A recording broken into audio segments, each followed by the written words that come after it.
Welcome back to another episode of Am I the Bad Person? That's not really what the subreddit is called, but it's family friendly here, so that's what we'll call it. Today we've got someone who cut his wife off from their finances because she wouldn't stop ordering takeout.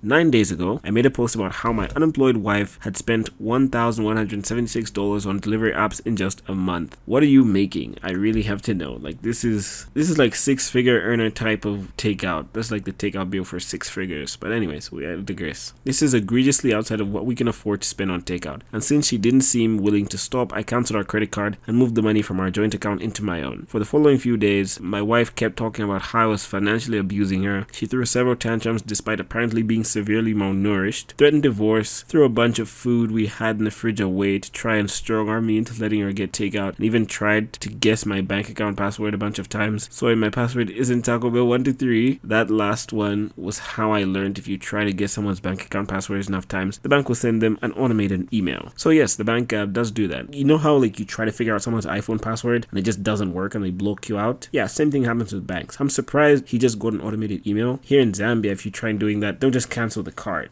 to be honest. By last Friday, the complaints and threats stopped. She seemed mostly back to normal. I figured she gave up. That was until today, which was garbage day. When I took the last bag out before taking the bin down to the curb, I discovered half a dozen fast food bags and other takeout containers in it. My wife wasn't supposed to have access to money. I had no idea how she was able to afford the food. I confronted her about it, and first she denied everything. I had to bring all the fast food garbage in to get her to fess up. She had taken out a loan. Of course, I knew she had taken out a loan. This is just sad. What gets me is that the guy seems so reasonable, so obviously his wife has to be kind of reasonable, which leads me to believe she's not doing this because she's like unintelligent. She's probably addicted for some reason. I'm sure this a fast food addiction, I'm sure that's a thing, and it's probably not her fault. It probably happened, stems from our childhood, and she's a victim, as much of a victim as her husband is. So I feel sorry for them both, because this is clearly an addiction. She's not just a dum-dum, and this guy seems smart enough to not marry a dum-dum. Not that dum-dums don't deserve love. I hope they'll get happily married to other dum-dums. Moving on. Of course, she took out a loan. I saw that coming from miles away. Now, I thought she had borrowed money from a family member, but she had taken it out of those predatory payday loans. Oh no. For those of you who don't know, a payday loan, it's exactly what it sounds like. You get a loan, a very high interest, very short-term loan, and you pay it as soon as you get paid on your payday. So their interest is incredibly high. The interest in the USA is low for just about everything. So I really don't know what you guys pay. I'm going to Google that right now. But here in Zambia, I think you can pay like 30% or more interest on a payday loan. Let me just Google that.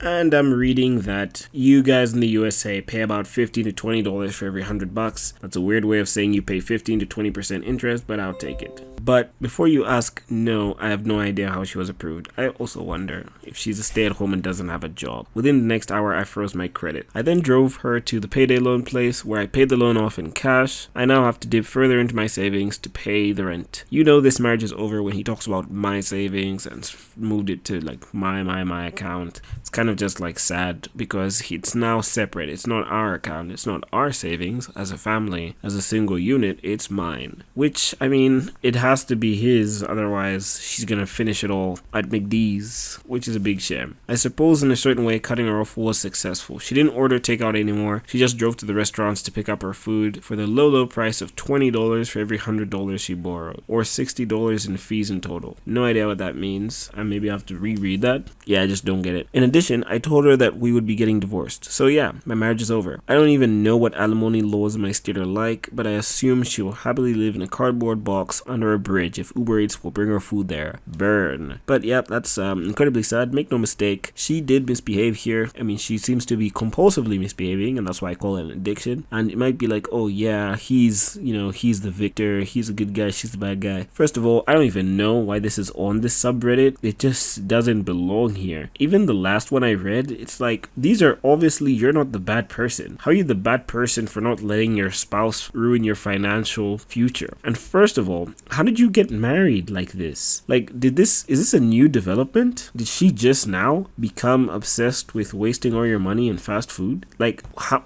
in the dating phase, was she not buying this much fast food? Did something happen to trigger this? Was there a death of like a loved one and she just couldn't cope, and so she goes to Taco Bell and McD's daily?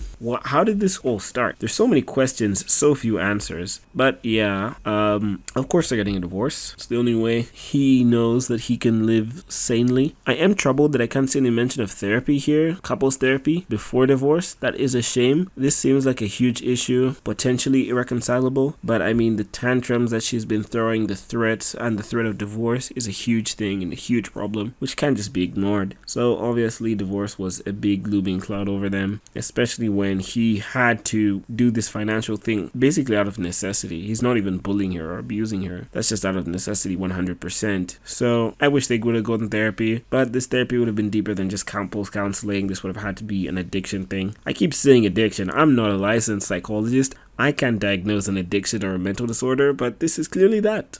But that's just my 2 cents. Very, very sad. No, there are no winners here. There are no winners. This is a divorce. We don't even know if they had kids. So there's no winners here. It's just a sad story. You're not the bad guy. She's misbehaved again and again and again. And I think that's due to an addiction. So I wouldn't say she's the bad guy. I would just say that you're both troubled, and really there are no winners. You don't win here. You just get out of this bad position, but you're still in a bad position. A divorce is a bad position, and she doesn't win here because she loses her husband and she remains with her problem, which is this compulsive overspending. And the last line here, which shows your frustration, also clearly shows her problem that she will remain with after the divorce. I assume she'll live happily in a cardboard box under a bridge if Uber Eats will deliver there. So very sad. Bye.